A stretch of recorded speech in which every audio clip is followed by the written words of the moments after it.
Kichwa cha marehemu James Temba ambaye alizikwa siku chache zilizopita baada ya kuuawa kikatili kimepatikana katika eneo la Kitunda Kibeberu, wilaya ya Ilala, jijini Dar es Salaam.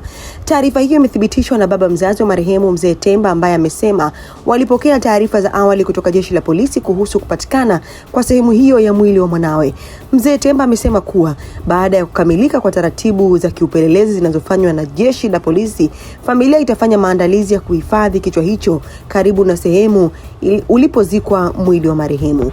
Ameeleza kuwa wakati wa mazishi ya awali ya kiwiliwili cha James Temba, familia iliacha nafasi maalum ya dharura iwapo kichwa kingepatikana ili kiweze kuzikwa kwa heshima stahiki pamoja na mwili wake.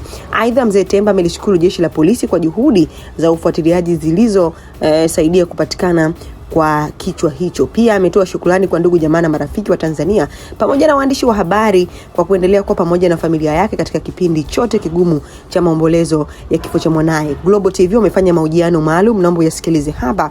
Tumechangamka.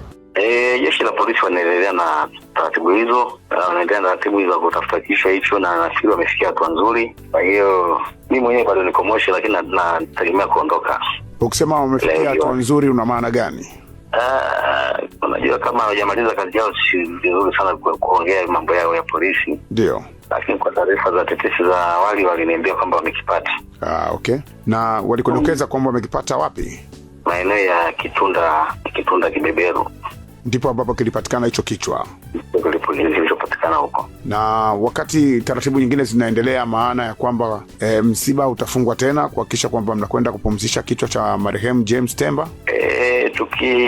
Wakishamaliza taratibu za kiupelelezi na taratibu za kisheria hizo wanazozifanya, tutakabidhiwa, tutakwenda kukirudisha nyumbani kaungane pale kwenye kiwiliwili chake ilikuweko, kaburi lake ilikuweko. Kwa maana ya kwamba kaburi itaenda kuchimbuliwa ili kuweka kichwa kikawa kwenye mwili wake.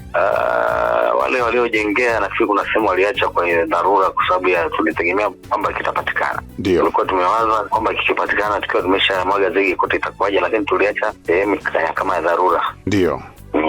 Na kama kichwa cha familia, kwa maana ya wewe baba ndio kichwa cha familia, nini neno la familia baada ya kupata taarifa ambazo bado nyinyi wenyewe mjakabidhiwa kichwa cha marehemu James, lakini kuna ile namna ambavyo nyinyi kama familia mmepokea, neno lenu ni lipi?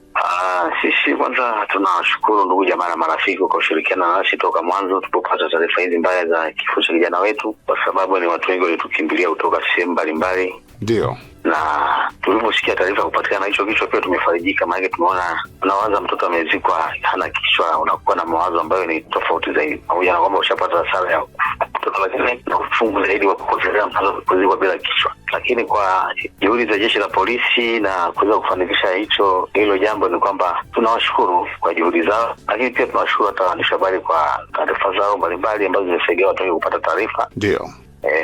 Na kama nakumbuka vizuri, wakati wa ibada ya kumwaga marehemu pale kanisa la KKKT Tabata Magengeni, nilimsikia mtumishi wa Mungu akisema kwamba hii ndio ibada yangu ya kwanza kuweza kusimamia wakati mwili wa marehemu hauna kichwa. Wakati anazungumza hivyo, nikakuona baba jinsi ambavyo ukibubujikwa na machozi ya moyoni. Labda neno lako ni lipi? Ni kweli lilituumiza sana, hata sisi lilituumiza sana, sio kidogo, na kwa sababu ina maana ni kitendo ambacho sio cha kawaida, sio kitu ambacho kimetokea mara kwa mara mpaka watu wakazoea. Ni kwamba ni kitendo ambacho ni aghalabu kutokea.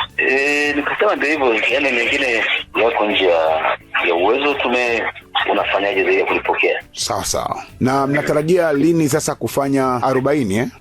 Sasa hilo ni mpaka polisi watakapokamilisha kazi yao. Okay. Neno moja la familia.